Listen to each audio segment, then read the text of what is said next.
বিসমিল্লাহির রহমানির রহিম। দর্শক, আমি ডক্টর শফিউল্লাহ প্রধান, বাত ব্যথা প্যারালাইসিস ডিসেবিলিটি রিহ্যাব স্পেশালিস্ট। আমি রুগীদের প্রশ্ন উত্তর পর্ব 36-এর প্রশ্নের উত্তর দিচ্ছি। আপনারা অনেক প্রশ্ন করছেন ইউটিউব এবং ফেসবুকে। আরেকটি কথা বলি, আপনারা অনেকে আমার চিকিৎসা ব্যবস্থা বা সিস্টেম জানতে চান। আপনারা shafiullahpradhan.com ওয়েবসাইটে ঢুকলে সব পেয়ে যাবেন। যারা অন্য চিকিৎসক আছেন তারাও জানতে চান, জি আমারে বলেন জি স্যার কীভাবে চিকিৎসা করেন, অন্যান্য পেশাজীবীরা আছেন। shafiullahpradhan.com, হ্যাঁ, আমার যে নাম আছে ওটা .com লেখলেই আপনি সব দেওয়া আছে ওয়েবসাইটে। অথবা ডিপিআরসি সম্পর্কে অনেকে জানতে চান, ডিপিআরসি কী, কেমনে কী করে বা কী জাতীয় চিকিৎসা করে, সেটা dprcbd.com, সেখানে ঢুকলে পেয়ে যাবেন। তো শুরু করা যাক। আলহামদুলিল্লাহ, আল্লাহর নামে শুরু করলাম। নেজাম উদ্দিন রাইহান, আপনার আইডি, আপনি লিখছেন আমার নাম রায়হান, বয়স 25, 8 হাজারি থেকে বলছি, মানে চট্টগ্রাম, নাম করা জায়গা। আমার রিউমাটয়েড আর্থ্রাইটিস, হাঁটুতে লুট জমে ফুলে গেছে, জয়েন্টে প্রচুর ব্যথা, হিপ জয়েন্ট থেকে হাঁটু পর্যন্ত চিকন হয়ে গেছে, 3 মাস ধরে হাঁটতে পারছি না, বিছানায় পড়ে আছি, ইন্নালিল্লাহ। হাতের কবজি ব্যথা, ব্যথার যন্ত্রণায় অনেক কষ্ট, দিনপাত করতেছে, এখন আমার করণীয় কি? আপনারা আমার ইউটিউব, ফেসবুক এগুলাতে যদি দেখবেন প্রচুর রিউমাটয়েড আর্থ্রাইটিস রোগী ডিপিআরসি থেকে রিহ্যাব হয়ে, পুনর্বাসিত হয়ে, ভালো আছে আলহামদুলিল্লাহ। এটা ট্রিটমেন্ট, কিছু ঔষধ এবং রিহ্যাব ওষুধ। তো আপনি একটা সিরিয়াল দিয়ে সোজা চলে আসবেন। শুয়ে থাকলে লাভ নেই ভাই। শুয়ে থাকলে কদিন পরে বাপ মা আপনাকে দেখতে পারবে না। বিয়ে করছেন কিনা জানি না, বউ থাকবে না, কেউ থাকবে না, বাপ মাও থাকবে না। শুয়ে থেকে কোনো লাভ নাই। চিকিৎসা কইরা টাকা কামাইতে হইব, সুস্থ থাকতে হবে। সুস্থতা আল্লাহ পাকের একটা নিয়ামত, এবং আল্লাহর কাছে চাইবেন, যত চাইবেন তত আপনি সুস্থতা পাইবেন, নিয়ামত পাইবেন, টাকা পাইবেন, ধন সম্পদ পাইবেন, তাইলে হয়ে যাবে ইনশাল্লাহ। সোনিয়া আক্তার, ও আপনি লিখছেন আসসালামু আলাইকুম। ওয়ালাইকুম সালাম রহমতুল্লাহ। কিছুদিন আগে আমার মা অ্যাপয়েন্টমেন্ট নিয়েছিল, বয়স 42, ওজন 71 কেজি, তার পিএলআইডি, তাকে কিছু ব্যায়াম দেওয়া হয়েছিল। এখন সে কিছু ব্যায়াম করার পর ঘাট থেকে কোমর পর্যন্ত ব্যথা হয়। ব্যথা আগে থেকেই ছিল, কিন্তু ব্যায়ামের পর ব্যথাটা কিছুটা অনুভব হয়। এখন এই অবস্থা কি ব্যায়াম করবে কি না বা চালিয়ে যাবে কি না? আপনাকে বলি সুনিয়া, আপনাকে আমরা একটা হোয়াটসঅ্যাপ নাম্বার দিয়েছিলাম 017322000697, এই যে স্ক্রিনে দেখেন হোয়াটসঅ্যাপ। আপনাদেরকে বুঝিয়ে বলে দেওয়া হয়, আপনারা বুঝতেছেন না, আসেন ডাক্তারদের কাছে যান, নিজের মতো চিন্তা করেন। ওই হোয়াটসঅ্যাপে যোগাযোগ করলে আপনাকে সুন্দর পরামর্শ দেওয়া হইতো। তারপরও বলি, আমার যে সকল রুগীরা ভিডিওটা দেখছেন, যাদেরকে আমরা ব্যায়াম দিয়েছি, ভালো হয়ে যাওয়ার পরে হোক বা ভালো না হইলেও, যে ব্যায়ামটা করলে আপনার ব্যথা আরাম লাগে, ব্যায়াম করা অবস্থায় যদি আরাম লাগে, আপনি ব্যায়াম চালিয়ে যাবেন। ব্যায়াম হয়তো কয়েকদিন করলে, সপ্তাহখানেক করলে ব্যথা বাড়তে পারে, ভয় পাওয়ার কিছু নাই, ব্যায়াম চালিয়ে যাবেন। আর যদি দেখেন সপ্তাহ পরেও ব্যথা, কিছু ব্যায়ামে ব্যথা বাড়ে, সে ব্যায়ামগুলো বাদ দিয়ে দিতে হবে। আমি বুঝাইতে পারছি? আমাদের যারা পুরাতন রুগী তাদেরকে হোয়াটসঅ্যাপ নাম্বার দিয়ে দিই, এখান দিয়ে ঢুকান, এখান দিয়ে বার করে দেন, কোনো মনোযোগ নেই। পরে ফেসবুকে লেখেন, ফেসবুক শুধুমাত্র নতুন রুগীদের জন্য, ইউটিউব, ফেসবুক বা যারা জানতে চায় তাদের জন্য, আপনাকেও আপনার জন্য। কিন্তু যেহেতু আপনার সাথে আমাদের একটা কমিউনিকেশন আছে, ফোন নাম্বার আছে, সব আছে, আপনার আইডি নাম্বার আছে, আপনার তো হোয়াটসঅ্যাপে যোগাযোগ করলে সব পাঠিয়ে দিলে আমাদের জন্য পানি ভাত বলে দিতে পারতাম যে এটা কি। তো সামনে আর আপনি এবং পুরাতন রুগীরা কেউ এই যে তো কিছু জানতে চাইবেন না, তাদের হোয়াটসঅ্যাপে জানতে চাইবেন বা এসে অ্যাপয়েন্টমেন্ট নিয়ে জানতে চাইবেন। বুঝতে পারছি? তারপরে প্রশ্ন, মোহাম্মদ রুহুল আমিন খান, আপনি লিখছেন আইডি পুরুষের, কিন্তু রুগীর নাম মোহাম্মদ বিউটি। আচ্ছা, সমস্যা নেই। বয়স 55, ওজন 65 কেজি, পেশা গৃহিণী, শারীরিক সমস্যা, হাঁটু থেকে নিয়ে পায়ের গিরা পর্যন্ত প্রচণ্ড ব্যথা, বিশেষ করে রাত হলে ব্যথা বেশি হয়, একটু পরামর্শ দেবে। হ্যাঁ, হাঁটু থেকে গিরা পর্যন্ত পায়ের নিচের দিকে ব্যথা। এখন হাঁটুগুলো ফুলে যায় কিনা ডিটেলস লিখতে হবে। যদি ফুলে যায় তাহলে আর্থ্রাইটিস বা বাত জাতীয় রোগ, যদি ফুলে না যায় তাহলে নার্ভের ডিজিজ বা মাংসপেশির রোগ, ডিফারেন্স আছে। তো আমার ইউটিউব, ফেসবুকে দেখবেন হাঁটু কোমর ব্যথার ব্যায়ামগুলো আছে, ব্যায়ামগুলো করতে বলেন রুগীকে, এবং ব্যথানাশক ক্রিম বা মলম, যে কোনো ক্রিম ফার্মেসি থেকে, ওটা doctor prescription not necessary, OTC drug, of the counter drug, অনেকগুলো লিস্ট আছে। ইভেন কি বিভিন্ন ব্যথার ওষুধও আছে, এগুলো আপনারা প্রয়োজনে নিতে পারেন। কিন্তু কিডনির সমস্যা থাকলে ব্যথার ওষুধ না খাওয়া ভালো, তবে মলম দেওয়া যাবে। কিডনি রুগীদের ব্যথার মলম ব্যবহার করা যাবে। ব্যথার গরম সেক দিতে পারেন। ওজন একটু বেশি মনে হচ্ছে, একটু কমিয়ে রাখবে, 3-4 কেজি।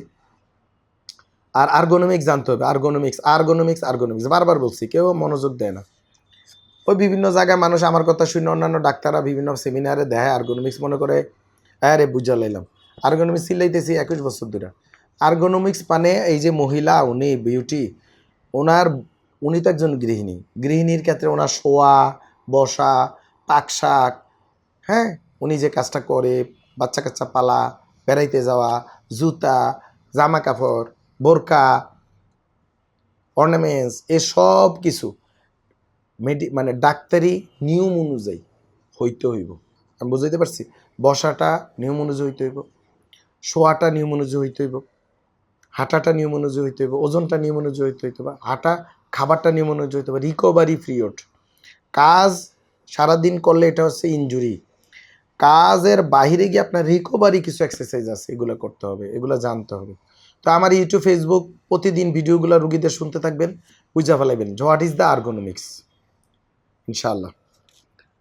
সাবেল আহমেদ, আপনি লিখছেন নাম সাবেল আহমেদ, বয়স 29 ইয়ার্স, লিঙ্গ পুরুষ, ওজন 71 কেজি, পেশা ব্যবসায়ী, মুদির দোকান, সমস্যার বিবরণ। গুড, খুব সুন্দর করে লেখছেন, মাশাল্লাহ। আমি দীর্ঘদিন ধরে ঘাড় ব্যথা ভুগছি, যা আমার দৈনন্দিন কাজে প্রভাব ফেলেছে। এমআরআই রিপোর্ট অনুযায়ী আমার ঘাড়ে C5, 6, 7 ডিস্কে প্রাথমিক ক্ষয় এবং সামান্য পোস্টেরিয়র বালজিং রয়েছে, তবে স্নায়ুর উপরে তেমন কোনো উল্লেখযোগ্য চাপ নাই। এছাড়া কোমরে L5S1 ডিস্কে হালকা হার্নিয়েশন হয়েছে। ডান কাঁধে মাইল্ড ইম্পিঞ্জমেন্ট সিনড্রোম, সুপ্রাস্পেন্ডাস মাসেলে আংশিকটা ছিঁড়ে গেছে। কেমনে ছিঁড়ছে? ব্যথা পেয়েছিলেন? কোনো ইঞ্জুরি হিস্ট্রি না থাকলে সিরামিরা এগুলি কিছু না, ফলস পজিটিভ রিপোর্ট আসছে আর কি, হয়তো এক্স রে বা এমআরআই বা আলট্রাসোনোগ্রাফি কী করে টরে। এবং এসি জয়েন্টে সম্ভাব্য আর্থ্রোসিস ধরা পড়েছে। আচ্ছা, অসুবিধা নেই।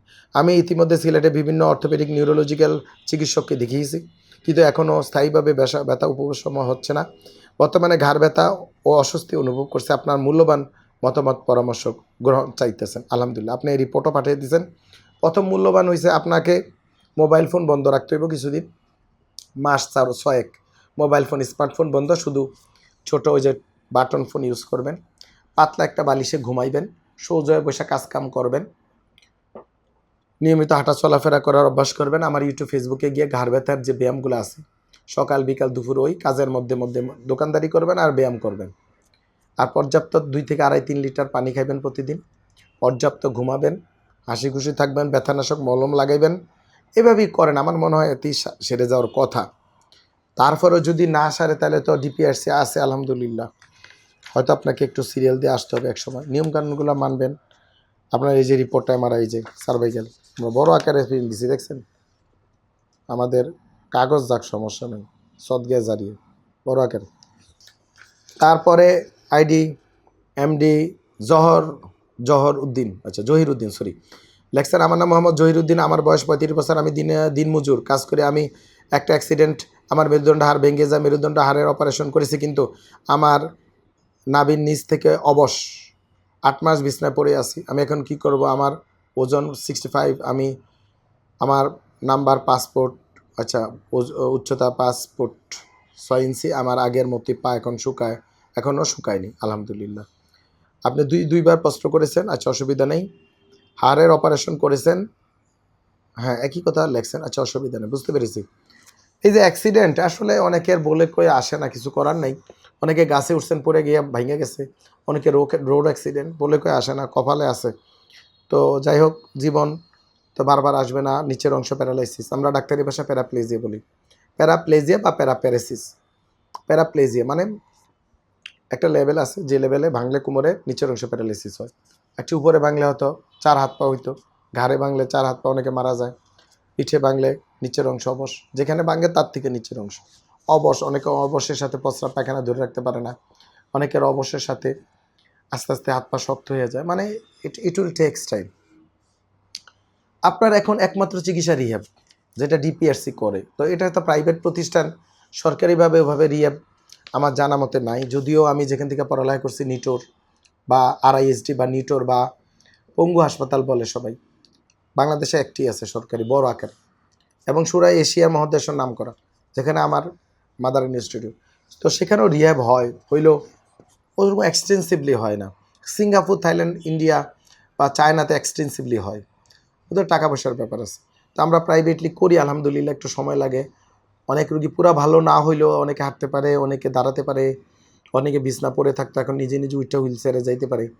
This is rehab, understand. এবং এখানে অ্যাসেসমেন্ট প্রয়োজন, এখানে টিম ওয়ার্কের প্রয়োজন, এখানে অনেক সময় অর্থোটিস্ট প্রস্থেটিস্টের প্রয়োজন, নিউরোলজিস্টের প্রয়োজন হয়, এখানে মেডিসিন স্পেশালিস্টের প্রয়োজন, ইউরোলজিস্টের প্রয়োজন হয়। আর একটা টিম ওয়ার্কের মাধ্যমে আমরা ডিপিআরসি রিহ্যাব করে থাকি আলহামদুলিল্লাহ। এবং I am one of the team member, এবং রিহ্যাবের উপর আমার ডিগ্রি আছে, masters in disability management and rehab. Not only physical rehab, mental rehab, structural গভর্নমেন্টের rehab protocol. I know how to develop a protocol in the country. ধরেন বয়স্ক মানুষের ক্ষেত্রে কী করা উচিত, রাস্তাঘাট কী হওয়া উচিত, বিল্ডিংয়ের কী হওয়া উচিত এগুলা, এবং ইকোনমি কীভাবে এখানে জড়িত হবে, কীভাবে এটা দিয়ে আর্ন করা যাবে, দেশের উন্নতি হবে। আলহামদুলিল্লাহ এই একাডেমিক জিনিসটা আমার এই পড়ালেখায় শিখেছি। যখন যেখানে পারি অ্যাপ্লাই করে অনেকে ডেকে নিয়ে যায়, বুঝিয়ে দিই কীভাবে কী করতে হবে। যাক, আর আপনার যেটা হচ্ছে এটা হচ্ছে আপনার ফিজিক্যাল রিহ্যাব, মানে আপনি ইনজুরি হয়ে পড়ে আছেন, এটা ডিপিআরসি করে। তারপরে আইডি জহির রাজ, আপনি লেখছেন বয়স 40 বছর, 2 মাস আগে হালকা কোমর ব্যথা বাম পাশে, সাথে পা ব্যথা, বর্তমানে বেশি সময় ঝিঝি ক বস লাগে, পায়ের আঙ্গুল অবশ, চলমান কষ্ট, ডাক্তার বলছে পিএলআইডি অপারেশন করা লাগবে। সর্বশেষ ডাক্তার প্রেসক্রিপশন দিছি, এটা লেখা আছে সমস্যা কিছু বিষয়। আচ্ছা দেখবেন অবশ্যই অপারেশন ছাড়া ঠিক হবে কিনা এবং খরচ কত হতে পারে জানাবেন। আপনি কি দেশের বাইরে কিনা? জনাব জহির, আপনার যে ডাক্তার সাহেবের নাম আমি বলবো না, ওনার প্রেসক্রিপশন অনুযায়ী উনি লেখছে আপনার ডিফারেন্সিয়াল ডায়াগনোসিস লেখছে L4-5 disc herniation, hyperuricaemia with lateral canal stenosis. আচ্ছা ডাক্তার সাহেব লেখছে, উনি তো আপনাকে অপারেশন ছাড়া যদি ভালো না হয় তাহলে তো অনেকগুলো ওষুধও লিখে দিচ্ছে, তাহলে দেওয়ার দরকার কী ছিল? যাই হোক, আমার কথা হচ্ছে যেটা ছাড়া যেটা ভালো হইব না সেটাতেই যাই, সমস্যা কী? তো আপনি একসময় সকল এমআরআই কাগজপত্র ছবিটা সহ, এমআরআই ছবি সহ সোজা আমাকে এসে সরাসরি দেখাবেন, আমাকে অ্যাসেস করতে হবে আপনাকে যে অপারেশন ছাড়া ভালো হয় কিনা। স্টাডি বলে 90 to 95% রুগী উইদাউট সার্জারিতে পিএলআইডি রুগী ভালো হয়, ডিপিআরসিতে এর মাত্রা আরও বেশি আলহামদুলিল্লাহ। তবে সময় খুব ইম্পর্টেন্ট, মাসখানেক লাগে থাকতে হবে, এখানে শুয়ে থাকতে হবে বেশি, মাসখানেক। আমি আবার বলি সময় খুবই ইম্পর্টেন্ট। অনেকে সময় ছাড়া বিদেশ থেকে আসেন, প্রবাসী ভাই বোনদের জন্য আমার বার্তা, আপনারা আমার চিকিৎসার জন্য আসেন 1 মাস 1.5 মাস 2 মাস সময় নিয়ে আইসা বাড়িতে পারিবারিক বিভিন্ন ঝামেলা পড়ে থাকেন, কারণ সবাই সবার স্বার্থে ব্যস্ত। আপনাকে পাইয়া সবাই নিজের স্বার্থ হাসিল করার চেষ্টা করে আপনারা চিকিৎসা করতে দেয় না। চিকিৎসা আগে করবেন, ভালো হইবেন, এরপর বাড়ি যাবেন। Self help is the best help. আজ নিজের সরকায় তেল দেন, আপনি বাঁচলে বাপের নাম। কয়টা কথা বললাম? 3টা। এগুলো অক্ষর অক্ষরে মনে রাখবেন, তাহলে আপনার ইমান আমল সব যাইব। আমি বুঝাইতে পারছি, ইমান এবং আমল দুইটি যাইব যদি নিজে ভালো না থাকেন। বাকি অংশ পরবর্তী পর্বে দেখাবো, উত্তর দিব ইনশাল্লাহ। অনেক বড় প্রশ্ন, হাজার হাজার প্রশ্ন, এরপরে শত শত, এত উত্তর দেওয়া কমনলি আমরা বাছাই করছি। আপনার মন খারাপ করবে না, বাকিদের প্রশ্ন 36-এর দ্বিতীয় অংশে দেখানো হবে ইনশাল্লাহ। সবাই ভালো থাকবেন। আসসালামু আলাইকুম রহমতুল্লাহ বরকাতুহু। ডিপিআরস লিমিটেড, আস্থা, বিশ্বাস ও নির্ভরতায় অবিচল।